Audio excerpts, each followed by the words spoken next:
DA, thank you. It's an excellent point. You're absolutely right. So I think both statements stand. So Compton's experiments convinced them even more of the community to win the Nobel Prize than or now you have to convince 3 people in Stockholm, which is hard, to convince the larger international community, which even back then included several thousand people. That's a different, that sometimes occurs on different timescales by different processes. So you're absolutely right, and I did not emphasize this. As many of you might know, and DA reminds us, Einstein did not win the Nobel Prize for any of the work on relativity, even though he had achieved kind of renown, both within the profession and beyond, as we talked about briefly a few classes ago, because of his work on relativity, in particular for the Eddington eclipse expedition stuff. Which was released to the world in November of 1919. And yet, even after that, what he actually won the prize for was indeed his heuristic suggestion about light quantum. And so I think the idea there, DA, to make sense of it, I agree with you, it is a little funny timing, is that there was growing awareness this work was of value and of interest, and then Compton's work really convinced, so to speak, the remaining skeptics, of whom there were many. In fact, even Compton's work didn't convince every single remaining skeptic, but that did a lot of the work for the larger community beyond. And you can see that they were coming out in, kind of around the same time, but not literally one after the other. And I think a measure of that is how quickly Compton won his Nobel Prize for that work. So Einstein's prize was something like 16 years later, and Compton's was like 3.5 years later, so approximately, something like that. So in terms of the way that the community recognized the value of Compton's experiments, I think that does point to a broader kind of coalescing. But you're quite right that Einstein did receive the Nobel Prize. When he won it for the light quantum hypothesis. An excellent point.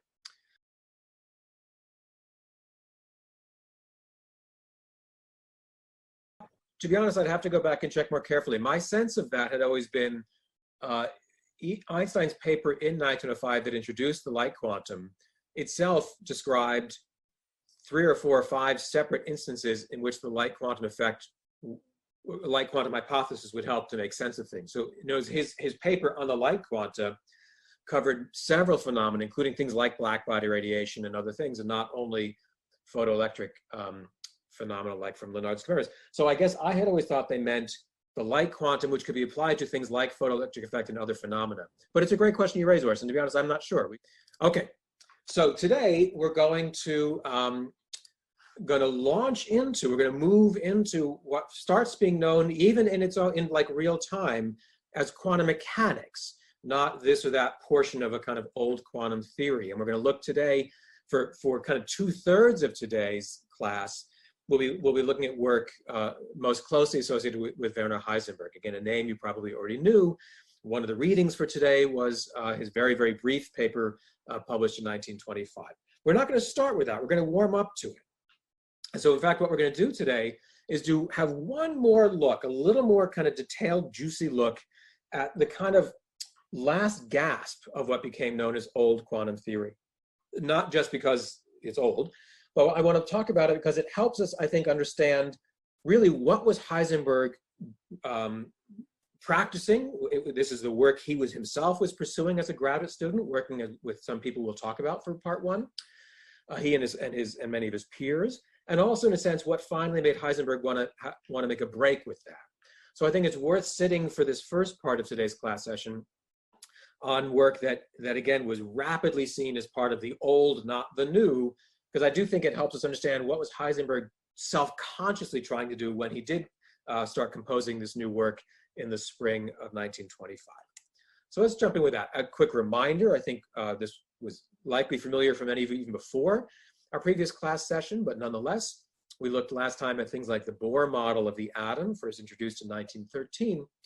And Bohr had kind of finally, in frustration, he had first wanted to treat very complicated arbitrary electrons with arbitrary atoms with many, many electrons. And in the end, finally settled to try to tackle just the simplest kind of atom, hydrogen atoms with a single electron. And again, he had this kind of backwards, forwards, one step forward, one step back kind of approach to start with thoroughly familiar expressions from Newtonian's mechanics, from Coulomb's electrostatics, really what we would now call classical physics. And then he kind of attach these new so-called quantum conditions and then try to sort of see where that would lead him. And that led him, for example, to suggest that the motion of electrons in a hydrogen atom, motion of a single electron in a hydrogen atom, might be restricted to very discrete states of motion. These radii, or the sort of average distances, would not take any old value across a continuum, but would snap into place 1 squared, 2 squared, 3 squared, and so on, times some unit length we now call the Bohr radius.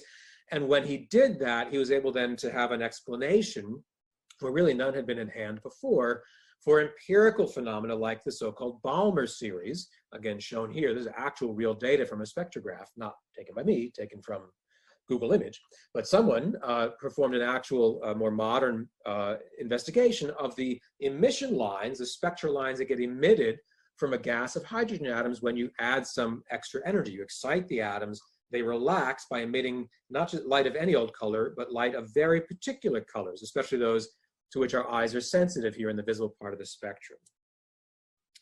Well, that was really very exciting and got a lot of people's attention, but of course the work wasn't over then. Even before Bohr's model of the atom, it had been known by the same kinds of experts who were making very precise measurements of the exact color, the real frequencies of this line and that one, that all kinds of things can happen to the pattern of light that comes out, to the very specific values of the colors of light, if the gas of atoms is placed in an external magnetic field. So what would appear as a single sharp line, like this kind of bluish turquoise line, or this very sharp single red line, when there's no external magnetic field, those would split. They would typically split into triplets of lines. So this is my simulated data using like the paint program in PowerPoint. Imagine we took this real measurement, this line here. This is what it would look like in the absence of an external magnetic field. In the presence of an external magnetic field, that single line would split into 3 very slightly different colors, but very closely spaced. So if you look at a kind of spectrogram, they'd be very close to each other and just marginally different in the numerical value of their frequencies when the excited atoms were placed in an external magnetic field. Many researchers had noticed that. One of the people who was most careful and precise in quantifying this effect was a Dutch physicist named Peter Zeeman.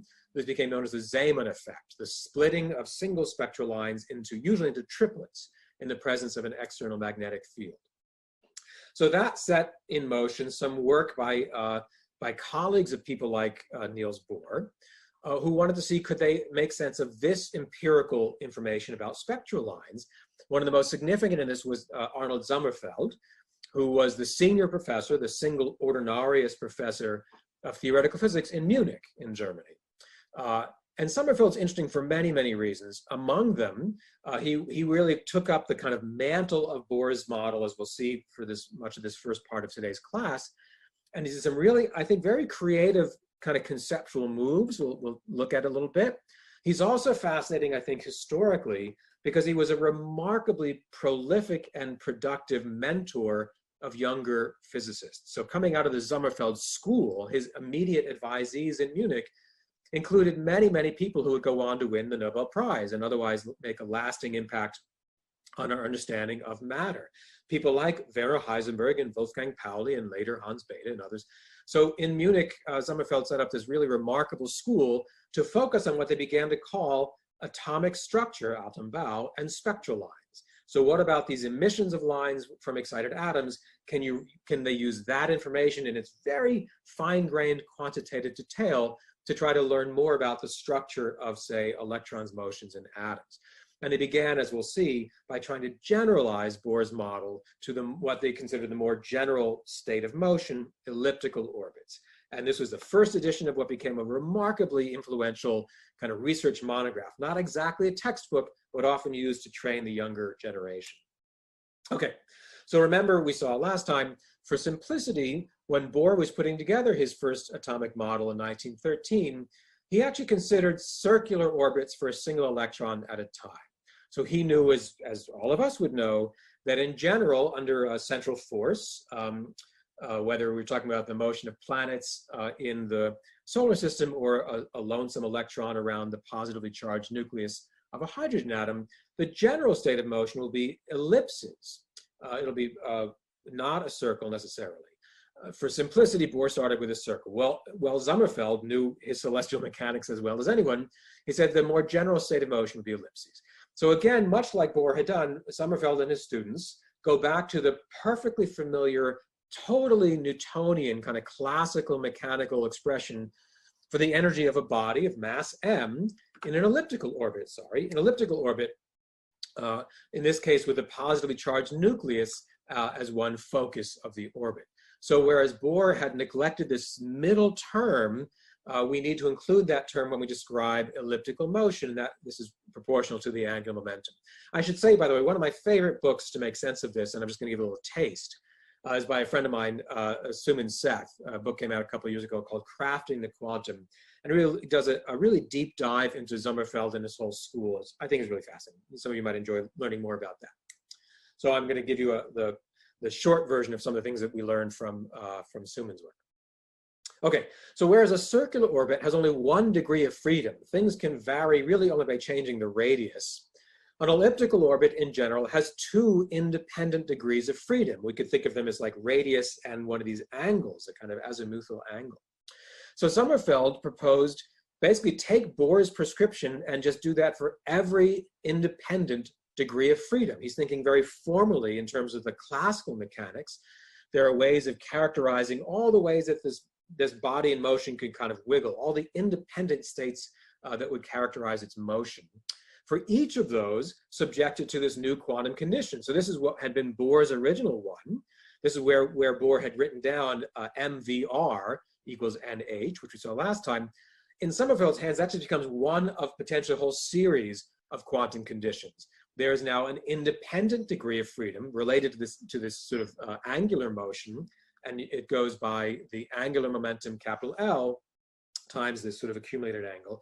What if that also could only take integer values set with a scale set by Planck's constant? So if you go through the same series of exercises as Bohr had done, but now for the more general expression, you arrive at a new expression for the energy, which depends on two of these integers, not only one. It's the same series of steps. It's just Sommerfeld starting from the more general states of motion, and these integers have to obey certain kind of relationships to each other. Now, if one follows that through, Sommerfeld continues. He's doing his work starting in sort of 1915-16, very soon after Bohr's work, and finally brings it together in this monograph in 1919. If one introduces that second, more kind of ellipse-specific quantity, this is really telling us how much the orbital motion deviates from being merely a circle. Subject that to be to only take on integer units proportional to Planck's constant. Then the projection of that vector quantity along any other direction z will also be discrete. It will be quantized. So now you have another sort of value that typically became labeled by m sub L. We still use that notation to this day. That we have the original Bohr principal quantum number, this one associated with the sort of the momentum that's conjugate to the radius. We have now the second quantum number Sommerfeld introduces related to this kind of ellipse, to the deviation from circles. And we have a third integer quantum number given by the projection of that kind of elliptical motion along any particular direction in space we might consider. We will call that the z-axis. And so, for example, if you had sort of one unit of deviation from circular motion, if this new quantum number associated with L were equal to 1 instead of 0, then this projection could only take on one of three possible values, either -1, 0, or +1. If you were kind of, so to speak, 2 units away from a pure circle, then this projection could take one of 5 values. The point was, for any integer value n sub phi associated with that kind of ellipticity, there would be an odd number of these possible projections, always an integer, and there'll be an odd number of distinct values it could take. Some of this might be familiar to you from chemistry classes. We still use this in spectroscopy to this day. This is really where it starts to come from. So in place of only one quantum number, as in Bohr's sort of very simple circular model, Sommerfeld and his students begin considering three quantum numbers: the Bohr principal one, this sort of, we might think about a kind of ellipticity one, and the projection, each of which could only take on integer values. So again, don't worry if that's brand new and seems confusing. I just want to focus briefly on what's the kind of form of reasoning? What are the arguments that Sommerfeld's putting forward?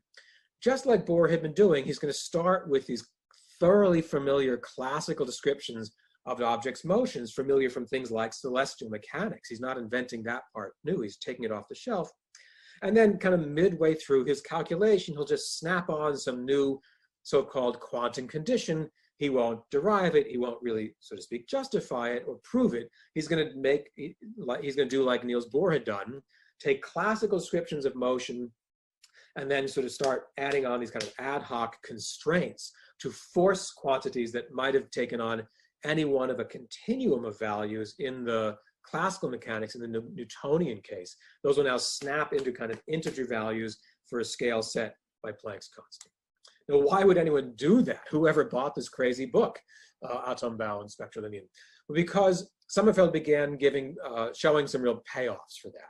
If one follows this seemingly, again, kind of complicated, almost Baroque series of steps, then Sommerfeld could come back to the quantity he'd started with, the spectral lines, including things like the splitting of the Zeeman effect, when these excited atoms, gases were put into external magnetic fields.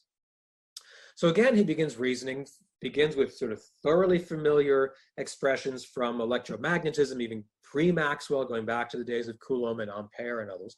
He goes to the early 19th century and then starts kind of bringing them into this new framework. So one of the first things that Sommerfeld and his students do with this new kind of generalized framework of the Bohr-Sommerfeld approach is to reason that any object with electric charge Q, any little body with some electric charge that's moving with some angular momentum in some sort of orbital motion will have something called a magnetic moment. Again, that was something that the French scholars of electricity had worked out in the very early 1800s. This part was not new by the early 1900s. That's a classical effect. And was likewise had been worked out often in what we now call classical electrostatics, is that in an external magnetic field, such a moving electric charge, the energy of that system will actually depend on the relative orientation between this vector quantity, the magnetic moment, which is proportional to this vector related to its angular momentum, the orientation between that vector and the vector, the orientation of this vector field, the external magnetic field.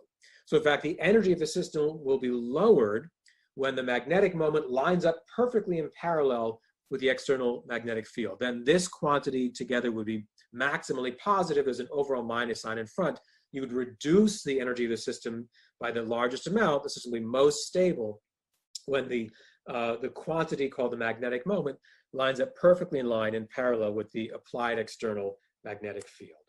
Well, now Sommerfeld says if that's true, for any kind of objects, even in the macroscopic or classical world, what if we bring those ideas now and sort of mix them together with this Bohr-Sommerfeld notion of quantized states of motion for an electron in a hydrogen atom?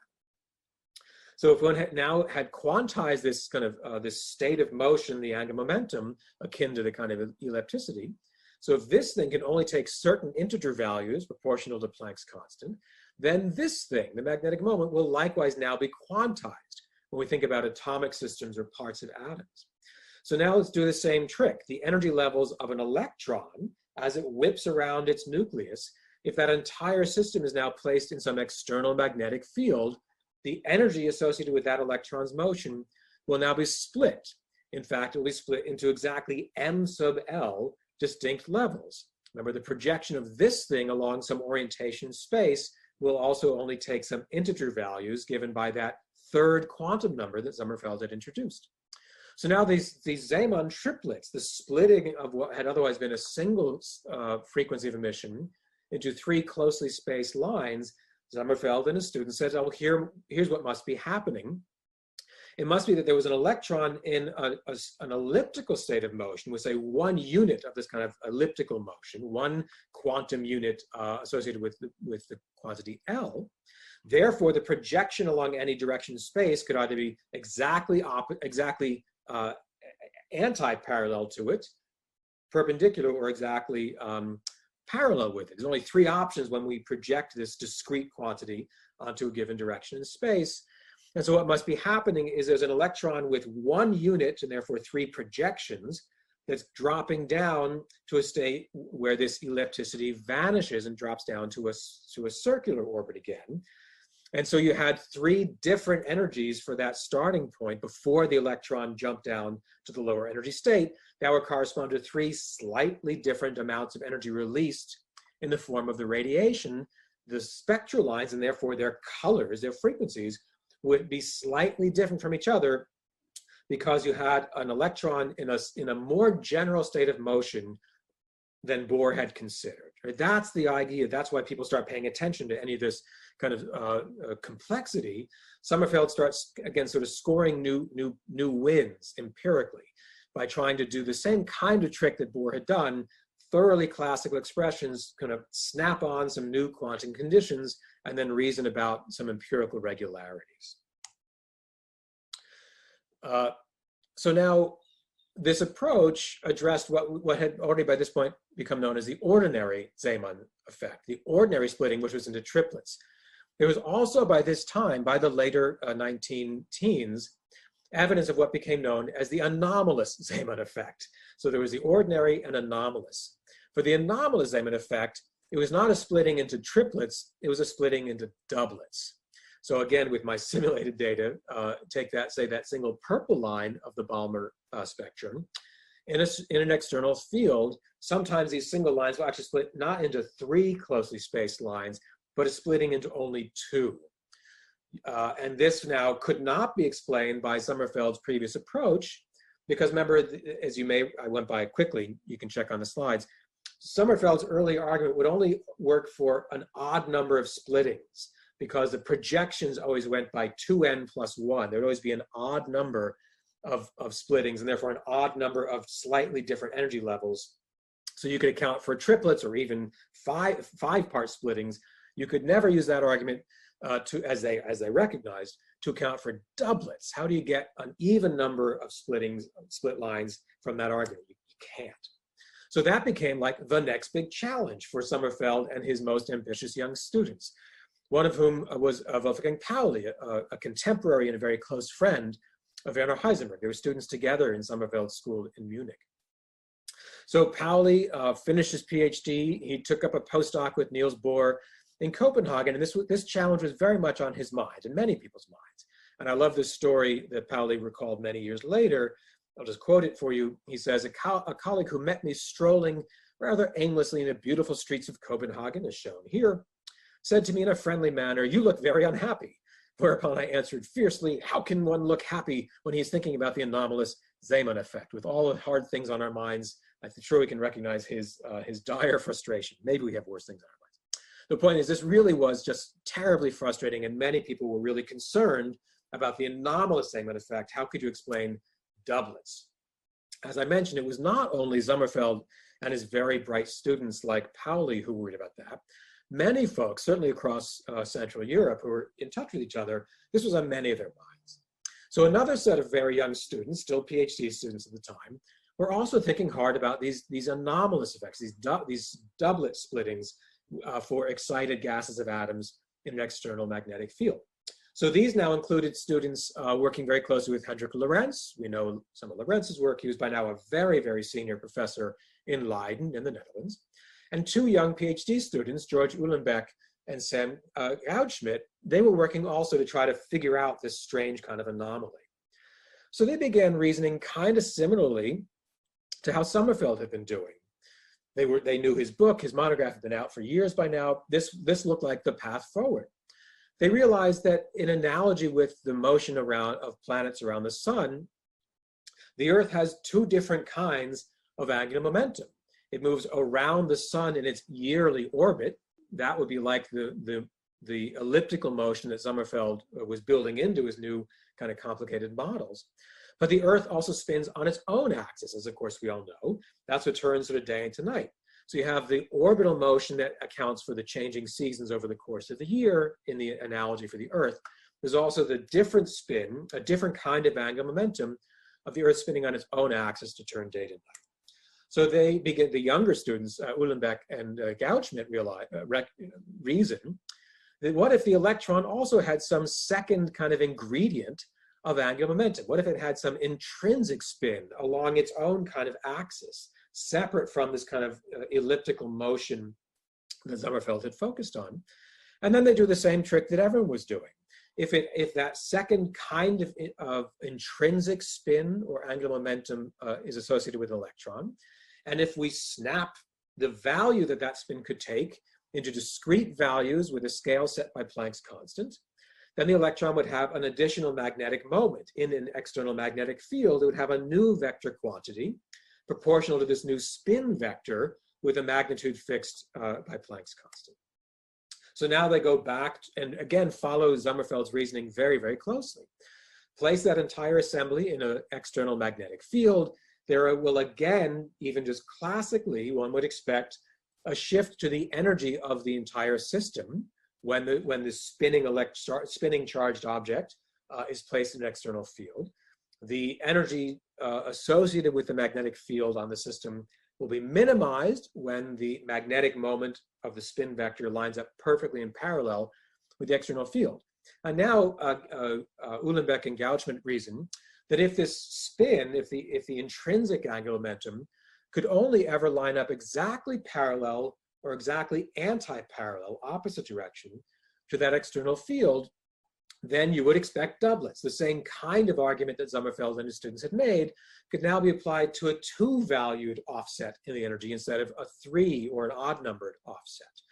And in fact, they showed very compellingly that if you really do set the value of this magnitude of that intrinsic spin to be Planck's constant h divided by 4 pi, or as we saw last time, h bar, the common abbreviation, h divided by 2 pi, itself divided by 2, then you would actually quantitatively match the actual values of the splittings of these frequencies. They didn't call this spin, interesting. They call this space quantization, which tells you a bit of where their thinking was coming from. The idea was that this spin vector, this new vector S, the sort of axis around which the electron was imagined to revolve, could only point in discrete directions in space, that it would have to snap into position either exactly parallel or exactly anti-parallel to this external field. So the orientations in space along which that vector could point were quantized. They call this space quantization. And as I just mentioned, by fixing the magnitude, they actually again could really get a remarkably close match to these very finely, carefully measured optical results from the latest spectroscopy. But it wasn't so clear cut. And again, they recognize this themselves to their credit. With that magnitude, by putting in this amount of the kind of intrinsic spin, intrinsic angular momentum for the electron on its own imagined little axis, then it started to sound pretty outlandish. A point on the electron's equator, and they had ideas coming actually from Lorentz himself, their main advisor, about the kind of typical size they would expect the electron to be. They had a sense of a radius based on its charge distribution, all that. That if that little ball of a given size was spinning that quickly around its own axis, then a point on the equator would actually be spinning faster than the speed of light. By 1922 and 23 and 24, that seemed like a no-no. By that point, relativity was very widely accepted. Moreover, if you have something spinning that quickly, it looked like the mass of the whole electron would diverge. So they get some remarkable kind of clarity in terms of this very frustrating doublet of the anomalous Zeeman effect, but it starts to get harder and harder to make it all fit together in a single kind of visualizable model. And so by 1924, when these young students were pursuing that, it became kind of impossible at the same time to assume this is really a genuine angular momentum along some axis of rotation of a physically spinning tiny little object, and match both the empirical values they were aiming for and be consistent with things like kinematics, like the motion of an object with mass. It became impossible to visualize. So they themselves worked that out. They talked about it with their main PhD advisor, a very senior Andrew Lorenz. Lorenz said, actually, you know what, let's not publish that yet. Don't publish that, because it did seem to have such absurd conclusions, or such unvisualizable conclusions. They had another advisor, much younger and much more brash, named Paul Ehrenfest, also in Leiden. Behind their back, Ehrenfest actually submitted their paper to the journal without telling them, which is remarkable.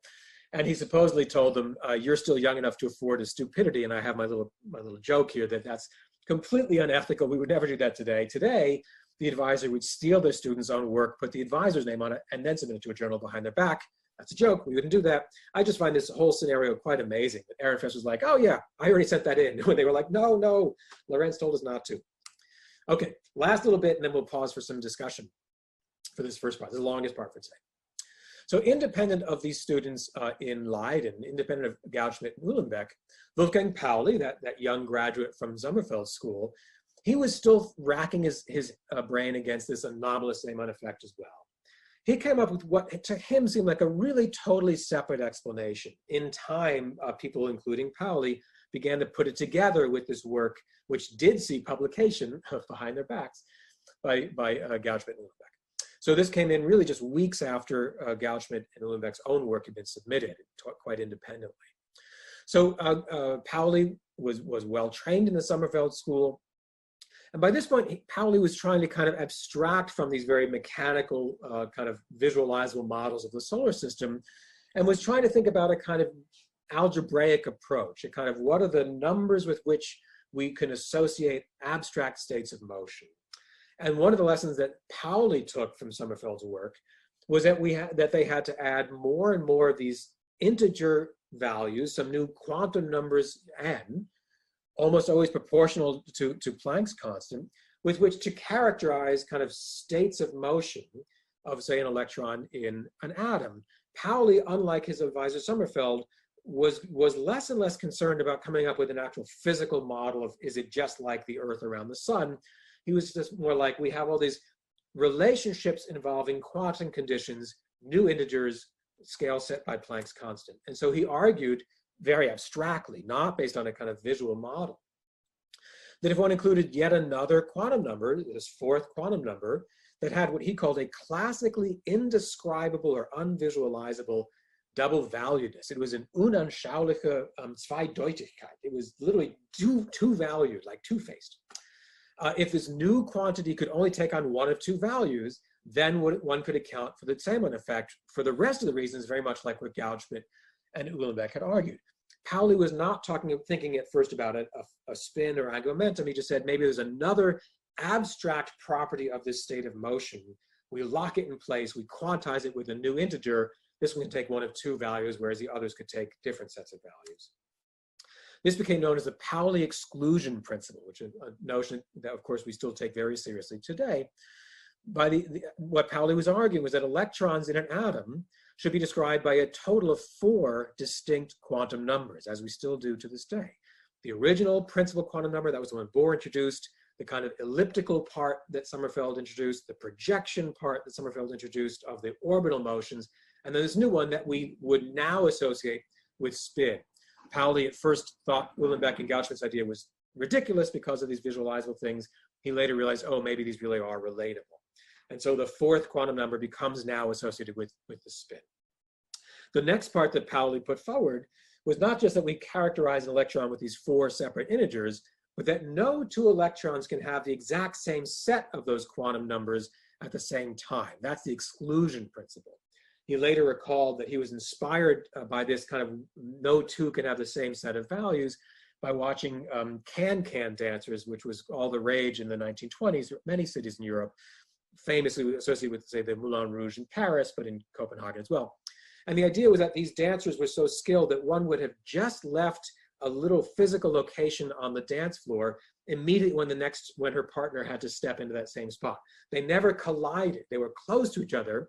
Their motions were similar, but no 2 of those dancers, much like no 2 of these electrons, occupied exactly the same state at the same time.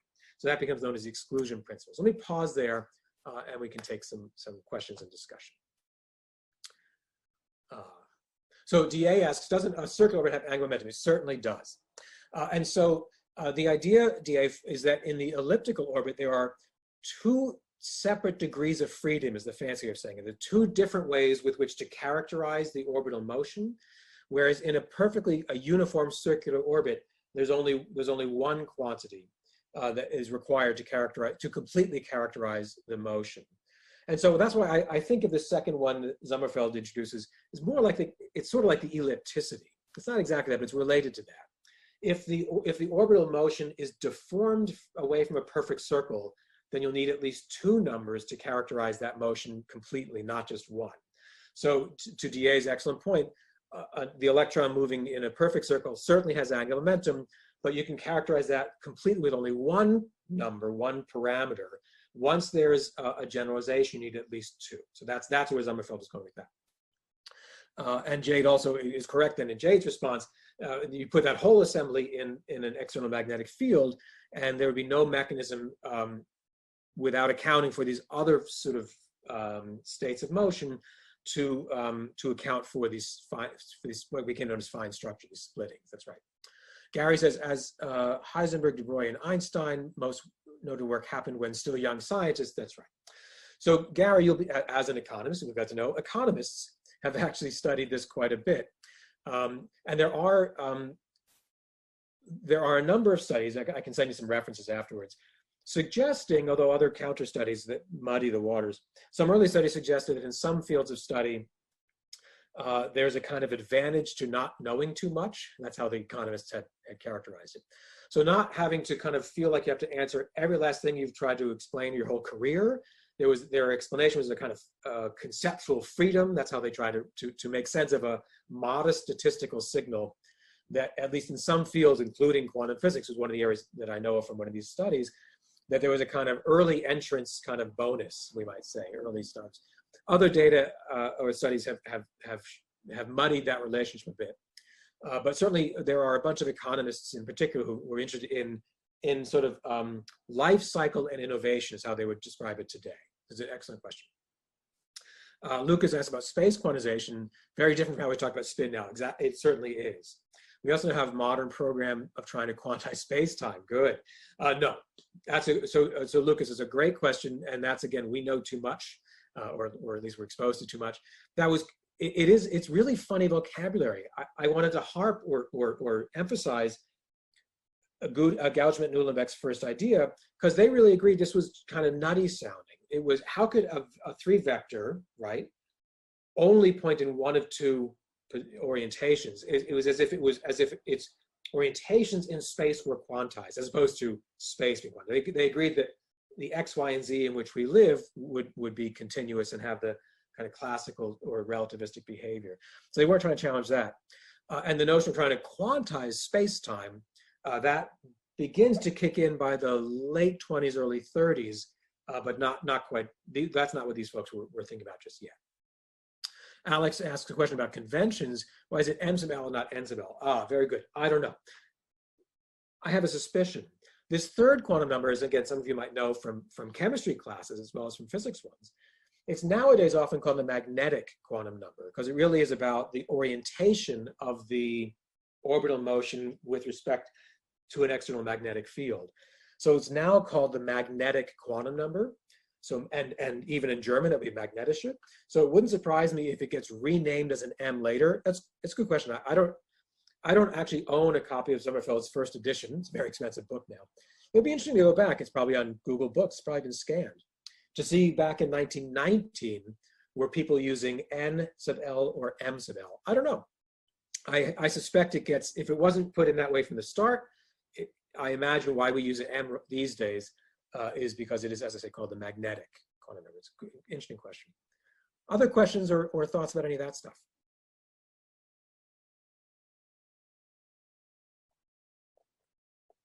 Okay, keep the questions coming if you want. Let me press on now and see how are some very smart, young, and ambitious people reacting to that body of work.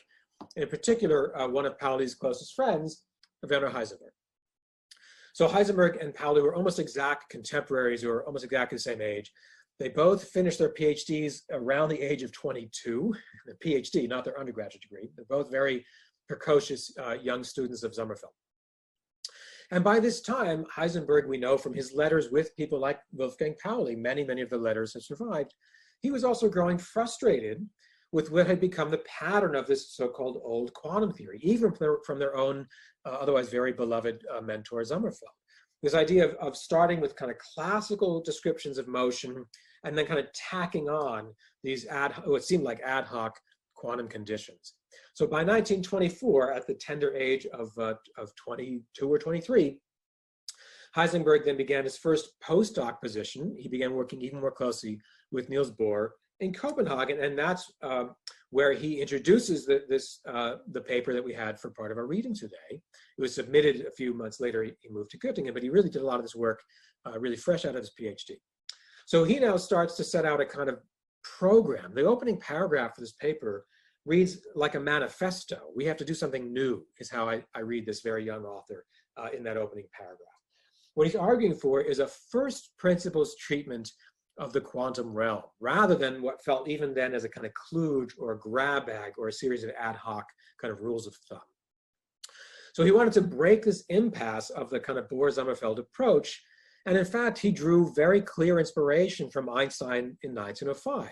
And again, we know that partly from his letters at the time, as well as his later recollections. He thought that much as Einstein had made a big deal, as we saw a few classes ago, about this sort of Mach-like positivism, let's only focus on objects of positive experience, otherwise we'll get ourselves tied up in knots. Heisenberg says we have to do the same thing all over again now for understanding the behavior of atoms and parts of atoms. And so in particular, Heisenberg says, again, in his opening paragraph, he says we can never observe an electron in its orbit within an atom, so why are we trying to calculate properties of that motion that we could never even observe in the first place? And here again, as you've seen in the reader, he says it seems sensible to discard all hope of observing hitherto unobservable quantities, by which he means things like properties of an electron's orbit, Keplerian or circular or otherwise. Instead, it seems more reasonable, he goes on, to try to establish a theoretical quantum mechanics, his terms, a theoretical quantum mechanics, analogous to classical mechanics, but in which only relations between observable quantities appear. And that's really, he has a kind of echo in his head of the once brash young Albert Einstein and Mach. Previous approaches could be seriously criticized on the grounds that they contain as basic elements relationships between quantities that are apparently unobservable in principle. It's just like textbook Ernst Mach here, such as position and period of revolution of the electron. Supposedly, Heisenberg tells us in later recollections, he shared his excitement about this move with Einstein soon around this time, in around 1924 or 25. I was so inspired by your work, Einstein, that kind of thing. Einstein, by this point, was quite senior and very renowned. And supposedly Einstein's retort was a good joke shouldn't be repeated too often. As we'll see, Einstein was less convinced this is the way to go by the 1920s, even though it had been so critical to his own thinking in the early parts of around 1905. Okay, so what does Heisenberg do with all this? It's one thing to have an opening paragraph about a kind of guiding philosophy. What does he do? So as we saw, he argues that physicists should focus on quantities that are in principle observable or empirical.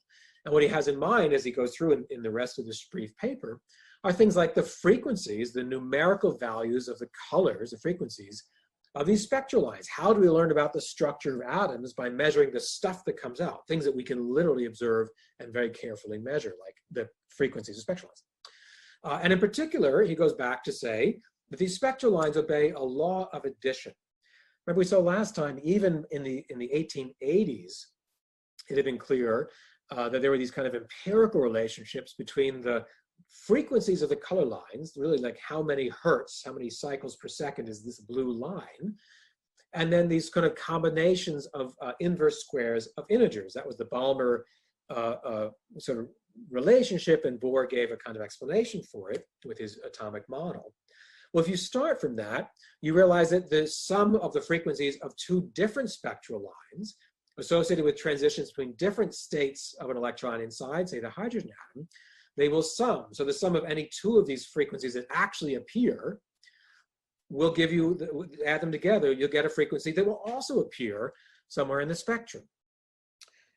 And so that would be like, and you could, by the way, and you could keep going. This is not true only for adding any two of them. You could keep going for an arbitrary number of these, of the actual numerical values of these frequencies of the spectral lines. And for all the colors that actually come out and can be measured, even beyond, pardon me, just the visible portion of the spectrum, into the infrared, into the ultraviolet, they obey this law of addition. And so what that would be is like an electron could jump from, say, a principal quantum number of 6 to 1 all at once. That would give a certain color of the corresponding emission. Or it could make a series of hops. It could jump from the principal quantum number 6 down to 3, 3 to 1, or 6 to 3, 3 to 2, 2 to 1, or 6 to 5, and 5, etc. Each of those jumps or transitions corresponds to an emission of light of a very specific frequency, right, given by this relationship. And if you add up the frequencies of any of these jumps, you'd see they could be arranged in this format. So Heisenberg began saying we should be focusing on that stuff. These are our sort of empirical objects of positive experience that we can see, we can measure, we can gain quantitative information about the frequencies of these spectral lines. So he begins trying to construct the kind of arrays of these lines that kind of go together through this law of addition. In the midst of that work, but now this takes him from the fall into the spring of that academic year, spring of 1925, Heisenberg actually has very famously an unusually bad attack of hay fever. He had allergies all his life. He has a particularly bad attack of hay fever. So he actually had to leave Copenhagen. He travels to the nearby island of Helgoland, which is actually sort of in the North Sea between Denmark and Germany. As I understand it, over the years, both countries have sort of claimed it. So the point is, it's pretty close to where he was in Copenhagen, but it gets out of town. And he's actually then basically on his own in this tiny little kind of touristy island for several weeks, still trying to puzzle through this stuff. So he's even more isolated than he had been just as a postdoc. He literally leaves town. It's during that short stay that he continues trying to sit with this notion of the behavior of these frequencies of the emitted spectral lines. And he goes on to think now on his own. These frequencies nu refer to they're characterizing the light that comes out. And he knows, again, even sort of classically, the way we would characterize electromagnetic waves of light, would be some amplitude and some frequency, some phase, the phase being proportional to the color we see. The point is that the quantities he's now trying to build up in these arrays, these kind of nu 1, 2, nu 3, 4, and so on, they appear in the exponent when you actually try to mathematically describe the light that comes out. So then he goes on to just reason on the island. If these frequencies up here are adding, if the exponents are adding, that suggests that these amplitudes should multiply. Just think about even in elementary multiplication. If you have two numbers that we write in kind of scientific notation that have a coefficient and an exponent, if we multiply those two numbers together, the exponents add. That's what he saw the frequencies doing. And that goes along with the coefficients of the amplitudes multiplying. So he says, well, maybe that's what goes on with these spectral lines. All the information we can glean about these spectral lines, the amplitude would be related to the intensity, to the brightness. And so let's see if we can make similar arrays with more information we can glean of the structure of these atoms from the empirical information. So taking this analogy or this mathematical relationship, if these things add, these things should multiply. And that's when he finds, all alone on Helgoland while suffering from hay fever, that somehow these arrays of the amplitudes start looking pretty funny to him. It turns out the order of multiplication changes the result. That if he just tries to tries to multiply them, the order in which he multiplies them changes the answer. Whereas, of course, that doesn't happen if you add these things up. You could add them up, and the sum would not change. He writes up this brief paper. He submits it once he then actually moves to his new position in Göttingen, back in Germany. And now he's working not with Bohr, but most closely with the mathematical physicist Max Born. So Born's more senior. He's more like Albert Einstein's age. Born, like Sommerfeld, was very, very well trained in classical mechanics, celestial mechanics, other mathematical techniques. And Born's reaction when this excited young Heisenberg arrives is basically saying, you're really an idiot. You're Dummkopf, is what I imagine Born saying. You're studying matrices. The point is, for even the very elite training of someone like Heisenberg and Pauli at this leading school of theoretical physics in Munich, throughout his entire training, he'd never taken a course in what we would now call linear algebra, much like Einstein hadn't learned about non-Euclidean geometry, so on. So Max Born had to tell and or remind young Heisenberg that the notion that two arrays of numbers, when you multiply them, you get different answers depending on the order, that's what you should generically expect when you're handling matrices. So if I've just taken two kind of random matrices, just to remind ourselves, two 2x2 matrices, two arrays of numbers, any random numbers would do, any random components. Let's first multiply this one times that one in that order. And as I'm sure you all have learned how to do the matrix multiplication, this element here will result from the sum of this times this, plus this times that. You know how to multiply matrices, I'm sure. So we can go through the exercise and multiply this matrix times that in that order. We'll get a new resultant matrix. It will also be a square matrix in this case, 2x2. If we had multiplied these in the opposite order, if we multiply B times A, the exact same matrices multiplied in the opposite order, they, again, as all or most of you have likely seen by now, we get a different answer. A perfectly legitimate answer. It's still a square matrix, but the actual matrix is quite different. The entries are quite different. There's no 6 over here, there's no 1 over here, and so on. A times B does not equal B times A in general when you're multiplying matrices. Heisenberg didn't know that in 1925. And so Max Born, his newest kind of mentor and colleague in Göttingen, had to explain to him what most of us now learn very early in our training. Most of us learn that because of Heisenberg's work. We now have many reasons to want to be able to manipulate matrices in all kinds of investigations. So matrices, the fancy way to say this is that matrices do not commute. That just means that the outcome of an operation like multiplication depends on the ordering. So that's again a bit abstract, and if you have not spent a lot of time with that, that's okay. Of course, I find the following example pretty helpful. I always mess this up when I try to do this in person. So this is the one benefit of doing this over Zoom, is I have this picture to guide me. One kind of matrix we might consider would be the rotation matrix in 3 dimensions. We saw rotation matrices when we talked about Minkowski and special relativity. Now imagine we want to have describe rotations in 3 dimensions of space, x, y, and z. So imagine I have a book, this little rectangle here in class I would do holding a book.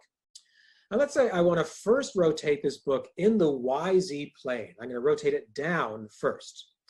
Then separately, my next operation is to rotate that book in the XY plane. So I'm going to rotate it down by 90 degrees and then over by 90 degrees. And my result of applying those 2 matrices, the matrix corresponding to rotation only in the YZ plane by 90 degrees, then applying a separate matrix, only rotation in the XY plane by 90 degrees, here's the result. So now the book is pointing in a certain orientation different from where it started. Let me apply the exact same 2 rotation matrices, but in the opposite order. So let me start with the book in the same starting position. Now I'll rotate in the XY plane first by 90 degrees, and then in the YZ plane by 90 degrees. You see, the orientation is different. This is, for me at least, I find that helpful, especially when I don't mess it up in person, as a reminder that the outcome or the product of the multiplication of matrices depends on their order. It really can be as simple as that, thinking about moving things around in ordinary 3-dimensional space, let alone any abstract matrices we might be manipulating. So this becomes known, therefore, as matrix mechanics. The work that Heisenberg introduces in 1925, and soon he works very closely with Max Born and another colleague in Göttingen, Pascal Jordan, they develop an entire first principles mechanics of the quantum realm, a quantum mechanics built around these matrices. So this first version is called matrix mechanics, dating from 1925 originally. Any questions on that?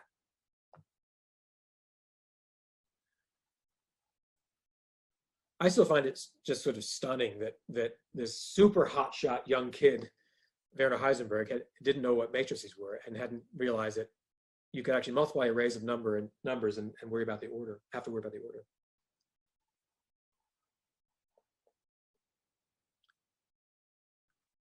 Any questions about the framework and the motivation? We can see again, he's clearly trying to do the kind of young Einstein, Ernst Mach kind of thing. That's what sets him down that path. And he's literally removed from the conventions. He has to move to the island of Helgoland for a short break. I find that pretty interesting.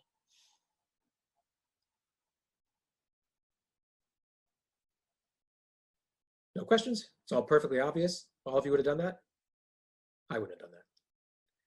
Jesus asks, did Einstein have any particular reasons for thinking Heisenberg should be careful with positive? Oh, thank you, Jesus. Great question. Really good. And I think the answer is, well, the answer is yes. I think Einstein did have reasons. And it really tells us, so to speak, more about Einstein than about the value of that kind of argument. By 1925, Einstein's thinking was really quite different than it had been in 1905. And a lot of it had to do with his experience in between with what became known as general relativity. So we saw that in 1905, Einstein was very concerned with this kind of Machian positivism, with what we might call operationalism. Tell me exactly how I measure the time. I have little hand on my watch, all that kind of spelling things out empirically and kind of operationally. And he gets more and more kind of separated from that, or drifts away from that, let's say, as he begins working more and more on general relativity, where he gets more and more involved with pretty fancy, but also pretty abstract mathematics. He's thinking eventually not only about what would an observer see sealed up in an elevator or a spaceship, but actually about global properties of an entire universe that might be warping and so on. So by 1915, especially by 1917 and later, meaning before Heisenberg's work, Einstein has moved to thinking about things like cosmology, entire universes, which certainly not all of which could be subject to a kind of the kind of Mach-like empiricism that had driven his 1905 work. So he becomes more driven by both the kind of beauty and power of mathematical reasoning, which had really not been clearly a driver for him in 1905, and also just moving away from the kind of litmus test of is it measurable, can I smell it or taste it? So I think Einstein's comment, if it ever happened, we learned that only through Heisenberg's much later recollections. It might be an apocryphal story, but it sort of adds up. Even if it didn't really happen, it's plausible because of kind of Einstein's own kind of shift in his kind of intellectual approaches. So I take that to be more a comment about Einstein than about is Machian positivism good or bad for science. I think we can still debate that on separate terms. I think it tells us about Einstein's thinking. I agree with Alex. It's hard to believe a time when leading scholars, let alone anyone at all, would never have heard about matrices. I agree. I think that's part of what's so kind of, I don't know, kind of touching about this story. Heisenberg was both like this brash kid saying all my teachers are wrong. That's not unique in the history of science. Young people often say that. But also, in some sense, kind of just so naive, right? So like, I'm going to set off on my own, literally leave town. Everything that's been done low for these 22 years that I've been on the planet, he's really young. That's all just a dead end. And yet also just could be like, how are you going to do your next steps there, buddy? Have you heard about matrices? It's a remarkable kind of moment to me. And so I just find that story really compelling. Fisher asks, is there anything this class has taught me that you can never take it back? Yeah, well, fair enough. So the course 18 roles will now swell from this class. Taking more and more math is probably good for one's soul anyway, and certainly can be helpful in unexpected ways. By the way, we'll see this kind of thing happen even later this term. Well after the middle of the term, we'll see examples from later in the 20th century, where I think the same kind of thing happens, where some physicists kind of accidentally or for other reasons find that they get really interested in ways of classifying large groups of objects, what's like with like, without having studied things like group theory, which was by then very, very well established branch of pure mathematics, Lie groups and all the rest. So there's a not uncommon kind of pattern that's not only limited to Einstein or Heisenberg or these other folks. Feels like the flip scenario of the tripos, where those students could do so much math we didn't typically learn. Yeah, the table touching, that's right. That's a good example. So Heisenberg clearly was not a Cambridge student. I think it's an excellent thing to keep in mind.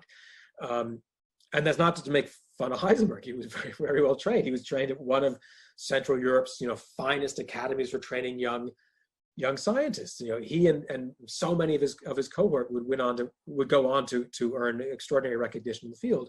It was just a different kind of training, different choices, right, about what to prioritize, even for very young students. I find that fascinating, the kind of different options being prioritized at different times. I think it's one lesson we can learn when we can step back and take in a kind of broader view, a sample across a few different institutions. So it seems like physicists are getting younger too. He was in the Swiss Polytechnic as a teenager. The Wranglers were into the 20s. So I'm not sure that's quite right, Fisher. So I think the idea there is that a lot of people will just never leave Cambridge. It's still true, actually. So the actual people competing to be Wranglers were basically undergraduates, and usually on what was a kind of canonical age for that. But then a bunch of them would stay on in town. The Wranglers would stay, sometimes get fellowships to then do almost like a research fellowship, which sometimes would be like grad school and sometimes wouldn't. There's a whole tradition of never bothering to get a PhD from Cambridge. They would be called Mr. They were at this point almost exclusively men. They'd be called Mr. So-and-so, even though they were paid to do research full time, or they would kind of tutor TRIPO students while pursuing their own later degrees. So the Wranglers, many of them would hang around longer. They'd have the Wrangler title for life, but they had to sit for their exam in the Senate House when they were approximately 21 or 22 typically. So Heisenberg had like skipped grades in that sense. He was finishing his sort of brief PhD around the age of 22. Yeah, anyway. So some of you might know, we'll come soon, actually well, not so soon, in a couple of weeks, we'll come to the work of the preeminent physicist Freeman Dyson, who actually just passed away this past spring in his 90s. Dyson was one of these British guys who just never got a PhD. He was hired as a full professor at Cornell at like the age of 26, and he was Mr. Dyson. So, I mean, that was a very kind of typical British, like almost like in your face, like, I'm so good, I don't even need that stupid grad school thing. And that's a separate kind of tradition we can talk about when we come back to Freeman Dyson in a few weeks. Okay, let me go on for the last part for today, unless there are any more questions on on Heisenberg and matrix mechanics. And again, it probably is already obvious to you, but just to say, if parts of the kind of maneuvers that Heisenberg does in that paper that is on the reading for today, if it's hard to follow all the ins and outs of that paper, first of all, you're in good company. It's hard even for today's physicists, because it's just not how we do things today. So it looks weird even to the pros, so that's okay. And for our purposes, I think what's most fascinating is really just the first opening steps, this kind of manifesto, the kind of Mach-like manifesto, and then just this concentration on frequencies obey this empirical relation, frequencies appear in an exponent, let me follow that down. If that much is clear, that's what I hope we'll get out of the paper, even though he goes into a little bit more detail and gets pretty, a little more complicated after sort of page 2. Don't worry about that if it's hard to follow that. Jesus says it's cool how in the late 19th century in Britain, a lot of leading physics was based on complicated mathematical models, whereas Einstein and Heisenberg, who seem to have cared less about math than the Wranglers, certainly at that stage, focus on unintuitive, non-mathematical ideas of base work. I think that's true, or at least put it this way, there's a kind of spectrum. I think then as now, there's a range of ways that have proven to be productive in trying to learn about nature. And isn't that a good thing? And now I think we'd hopefully learn that lesson even more. So if I may get on the soapbox for a second, shouldn't we be working even harder to get even more perspectives and life experiences and people in the mix? Because there's not one way to do this right. And so shouldn't we work even harder than frankly we've been able to date, or than we have to date, to increase the numbers of people and the types of people from whence they come, with the whole grab bag of experience just for this lesson. Even if we only look at very narrowly demographically a range of ways to succeed, doesn't that lesson suggest even broader? Hopefully we'll keep that in mind, not just for this term, but beyond. But it's a great point. I agree that there was more than one way to do pretty interesting and original work circa 1910, 1920. And that's a lesson I think, again, we'll see throughout this term. Okay, good. Let me go for this last part, because now we want to see what does Heisenberg do once he knows that there are things called matrices in the world. He keeps thinking about this. Of course, he's not done. And so with Max Born's help, he's clarified some of the basic mathematics, what he had kind of stumbled into thinking about with these arrays of numbers, like matrices. He then had learned kind of bumblingly on his own, and with more formal help from Born and Göttingen, that the outcome of transformations depends on the order of operations. These matrices don't commute. Now, Heisenberg, again, is still trying to make sense of that kind of physically or conceptually. It still doesn't kind of sit with him all at once. So a few years later now, in the spring of 1927, just 2 years after his trip to Helgoland, he returns to Boy's Institute in Copenhagen for another visit, basically kind of longer, another postdoctoral visit. And now he's still kind of trying to make sense of what this non-commuting matrix stuff might mean physically or conceptually. And he returns to, again, a kind of simple thought experiment, one that he can kind of picture or visualize in his mind. It comes to be known as the gamma ray microscope. And he thinks about it really in these kind of cartoon-like forms. So my cartoon here is, I think, like the kind, at the level that I think Heisenberg was beginning to grapple with this when he comes back to Copenhagen, spring, summer 1927. So let's imagine we're trying to identify or measure the location of an electron. Obviously, electrons are small. We can't just kind of look at them. We have to use something like a microscope. How do we see any small things or characterize, their positions? We use a microscope. So electrons are really small. And so we have to use light of a particularly small wavelength, which is to say a very high frequency. And so we have to use something like gamma rays, rays of light or beams of light that have particularly small wavelengths comparable to the size of the thing we're actually trying to measure. So how does a microscope work in general? We have some object we're trying to resolve, we're trying to make an image of, to sort of measure its location. We shine light on it and collect the scattered light in our microscope. That's what we do, sort of generally. So if we want to measure the position of this really tiny thing like an electron, we'll do that. We'll bounce light off of it. We'll collect some of that scattered light in our device. The electron is very small, so we have to be a little sensible about the kind of light we'll use. We'll have to use light of a wavelength that is at least as small as the object we're trying to measure. Notice we have to have reasonable resolution. We also have to keep in mind there's something called the resolving power of any actual optical instrument. It's related to diffraction, or sometimes it's called the diffraction limit. Some of you might have learned this even in kind of classical E&M or optics coursework. So any of the light that is scattered into our collecting device, into our microscope, has to fall within some kind of angular cone or aperture with some angle we could call theta.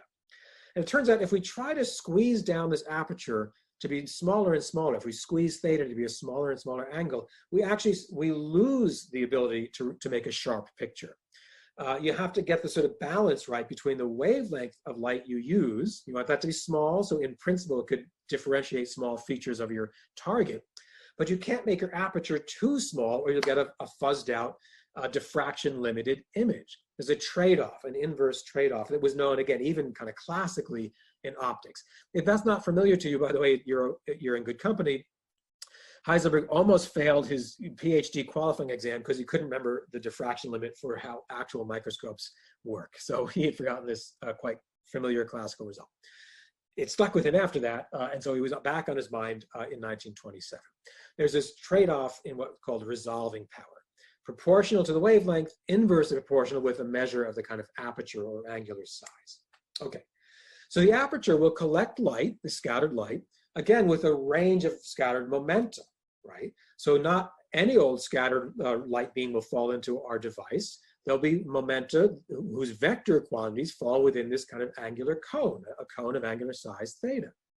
So that means these scattered photons, in order to fall into our device, could have any component in this direction. I'll call this vertical direction now the x direction. We're trying to measure the x position of the electron in this direction.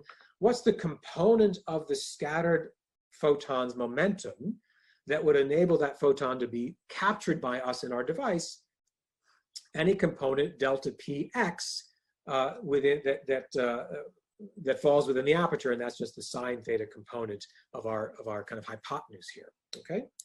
Well, now we've just, as Compton had already learned, we've now just basically produced a collision, a kind of two-body collision between an electron and a very high energy photon. So there'll be some recoil of the electron. There'll be some scatter of the electron because it's just been smacked by some very high energy photon. So whatever the uncertainty in the scattered momentum of the photon is, will have a comparable uncertainty in the resulting momentum of the electron. It will recoil, just like in Compton scattering.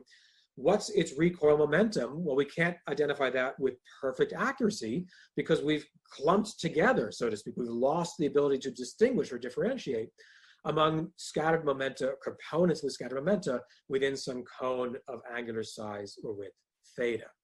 So we have some uncertainty in the post-scattering recoil momentum of the electron from a kind of Compton scattering argument.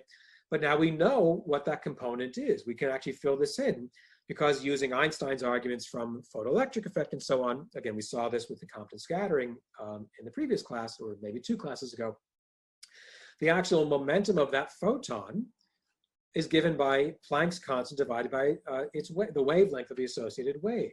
That's how Einstein began reasoning, as we saw, combining the kind of pointing vector kind of classical electromagnetism with his notion that photons are discrete bundles of energy with energy h nu. So now Heisenberg says, let's combine those things. We can't make the resolving power, which is say how fine a picture or how fine a determination of the location in space that electron is. We can't make that arbitrarily small while also making the uncertainty in the scatter momentum arbitrarily small. In fact, if we multiply them together, their simultaneous values cannot be made 0. In fact, the product is going to be roughly of order h, Planck's constant. If we make the aperture too small, then we fuzz out our location information. However, by making the aperture not small enough, we allow in scatter momenta of a sizable range of components. So we have this kind of seesaw trade-off. The wavelength appears sort of opposite to each other between the resolving power and the scatter momentum. The effect of the aperture width is sort of, one is downstairs, one's upstairs. So we can't simultaneously make both delta x and delta p arbitrarily small at the same time. And it gets there from thinking about we're operating on these things. He thinks about this inspired by the fact that these matrices don't commute, so the order in which we do things should matter. What does it mean to be acting on this electron? He goes to this physical kind of cartoon model. So at first, Heisenberg says, this is really us being clumsy. Heisenberg's own interpretation of his own uncertainty principle, which he publishes in the spring of 1927 while visiting in Copenhagen, is basically that we humans are big, clumsy animals. We can't help but disturb tiny little things like electrons. After all, we're the ones who released this kind of enormously energetic light beam on our poor little electron because we wanted to make a sharp picture, but the energy scale of the light was comparable to the kind of relevant energies or momentum of the electron. So we've intervened, we've disturbed this object. So of course we can't make a clear picture. He's talking about this in Copenhagen with Bohr, and Bohr strongly disagrees. And here again, I want to think back to that really quite, I think, very compelling piece by Megan Shields-Formato that I put on the reader, I think, just for the previous class. I think it actually makes even more sense here. Again, this tells us about how Bohr was operating all the time, his entire career, often with these young, sometimes very brash, kind of alpha male style young assistants, but also even more often with his very patient wife, Margareta. He's always working in dialogue. He's always talking these things through orally and sharpening his arguments like it's like a championship debater. And Margareta was in the mix from the start. Bohr's also always doing that, especially with his younger assistants, people like Heisenberg. That's what they do throughout the spring and summer of 1927. Heisenberg comes excitedly to his advisor and mentor Bohr, almost a kind of father figure for Heisenberg by this point, Niels Bohr. Look, I've learned this new thing. There's this trade-off because we humans can't treat the atomic realm with kind of enough kind of daintiness or with enough sufficient care. And Bohr says, no, you've misunderstood your own work. There are shouting matches, there are crying fits, mostly Heisenberg, not Bohr. There's name calling. This becomes intensely emotional as they continue this kind of behind the scenes discussion in Copenhagen, really for weeks and weeks, not just for a day or two. It continues throughout the spring and summer. So Heisenberg and Bohr tussle over how to make sense of the exact same equation. Again, we've seen this over and over again. Bohr is not saying your math is wrong. Bohr's not saying, I don't believe your expression or you're off by a factor of 2 pi. He says, you're not interpreting your own mathematics correctly. I make meaning of your expression differently than you do. And Heisenberg is not a comfortable discussion. What Bohr argues instead is that this expression, what we now call the uncertainty principle, is not a result of our interventions, of our kind of clumsy interventions with small little fragile quantum world. But Bohr says it's actually about the quantum objects independent of ourselves. It's something deep about how nature works on the scale of atoms, he's now convinced himself. That they simply do not and cannot have simultaneously sharp values for certain pairs of properties, for sort of complementary pairs of properties. One set of those pairs is position and momentum. That's the component of momentum in that same direction. So delta p sub x here. That's one of these examples of a complementary pair of properties, delta x, delta p sub x. They go on together to work out. A similar one would be the energy involved in a certain interaction, delta E, and the time over which that interaction takes place. That becomes another pair of complementary properties or quantities that can't be simultaneously identified with arbitrary precision. So there's another version of the uncertainty principle. Delta E, delta T is of order or not less than roughly H. So de Boer says that's something we have to learn about nature, not about our own kind of clumsiness. That the electron, even before we smacked it with this high energy photon, simply did not have on its own simultaneously sharp values of position and momentum along that direction, even before it was smacked by the photon. So now that begins to lead to even broader kind of sprawling discussions, much more kind of philosophically freighted discussions, which they're still working out, often during strolls in the gardens right near Bohr's Institute in Copenhagen. Really, again, this occupies them throughout the spring and summer of 1927. So if the uncertainty principle holds for quantum objects even on their own, not just when we interact with them, then they begin to puzzle through together. There could be no such thing as a sharp trajectory, a specific path through space and time for quantum objects. After all, what is a trajectory?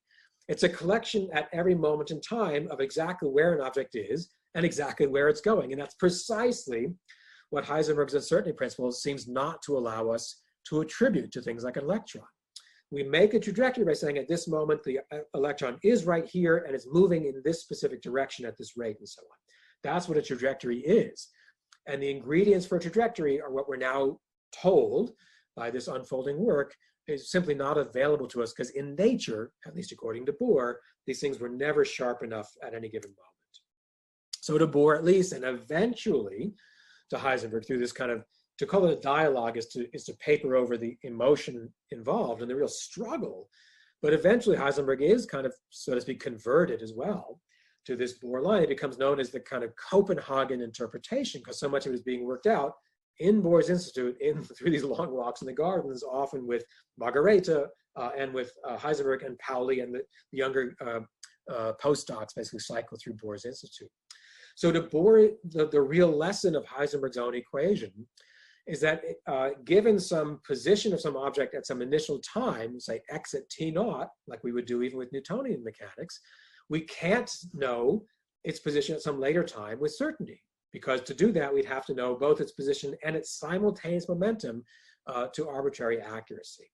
So that's not just sort of interesting to Bohr. This heralds an amazing conceptual revolution. Bohr is always talking in this period in these kind of grand philosophical, kind of sweeping statements. And eventually people like Heisenberg and Pauli come along to that as well.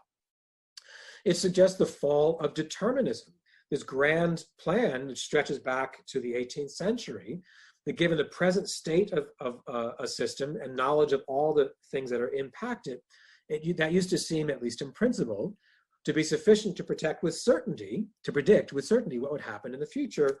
And instead, what Bohr eventually convinces Heisenberg of, and many others, is that that's simply no longer possible. That the whole notion of causality, or of A causing B, or of determinism, I know this now, therefore I can know with certainty what's going to happen later, that starts to fall into an enormous amount of challenge in the quantum realm, given these arguments about things like the uncertainty principles. Let me stop there. We have a moment or two, at least, for questions. Sorry, I went on a little bit long. Let's see, DA says, in this work really around the time of de Broglie's work? Oh, very good. So very good. So Heisenberg knew a little bit about de Broglie's work, but was not terribly influenced by it. They were actually, the first inklings were coming out independently and in parallel. So when Heisenberg was working on what becomes known as matrix mechanics, de Broglie's thesis had been submitted to the Sorbonne or whatever the Parisian university was, but was not yet widely known. And in the coming months, they get in touch and they begin comparing notes as well. And we'll actually talk more about the impact of de Broglie's work in our next class. And meanwhile, DA, you say, wasn't Bohr's argument contrary to his earlier work? Yes, it certainly was. So Bohr was not sort of stuck at one moment in time either. Bohr's work in 1913 depended on having very, very specific trajectories, in fact, very simple ones, an exact uniform circular motion. He was convinced by Heisenberg, a decade later, that these things are not subject to observation. There's kind of a leap that gets us into a muddle. So Bohr's own thinking was not kind of fixed only in 1913 either, maybe you might say to his credit. And then he dug in even more over the course of that more recent work with people like Heisenberg to think that there was a bigger conceptual lesson that they all had missed, including himself. So he's making his own break from his own work from 1913 as well. Jesus asks, what's the competing interpretations of quantum mechanics other than Copenhagen? Yeah, very good. Okay, so let me pause on that, both because there's no time, and also because we will talk a bit about some of that in the coming classes. It's a huge question, Jesus. It's a great question, one that's very dear to me. And we'll get a little sampling, at least, in a few class sessions. It's a great question.